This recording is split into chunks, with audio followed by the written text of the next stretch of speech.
Ayo Pak.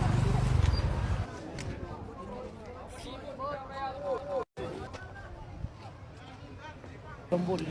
Oh, kay Pak, kay BM dah. Sambung. Jut. Ya tinggal buka balik dalam kaki. Ini waktu banjir dulu tahun 2017 nih. Ini kita bangun nih. Sampai antara pilar ke pilar. Ini pilarnya nih. Pilar ke pilar nih. Sedangkan girder ke sana itu ada abu melama. Ini yang diangkat abu melama nih. Abu melama tuh. Ada 20 meter nih. Sana 20. Ya kan? Ke sana 20. Ini 60 nih. Yo, adik-adik Bandung, ada kamu dulu. Kamu sangat prihatin dengan kondisinya, ya. Jadi pokoknya musibahnya mungkin bukan di tempatnya betul. Nó sepanjang jalur sungainya 7 buah jembatan Bandung Merdeka. Kan? Terus saya kalau keliling sampai ke di Urusan Selatan, ini kabeh gedung dulu. Ya.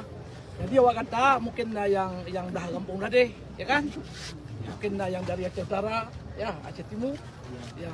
Ini sampai lesiat untuk malam ini, mungkin untuk Pak Jobu nak sediakan tu sampai kecil ini. Pokoknya yang cipta lapar hana, yang bu Pak Jobu, enggak. Insya Allah Singa Bunga kita akan siapkan bot, ya akan siapkan bot untuk kelewatan orang dari. Maka kita akan Oke.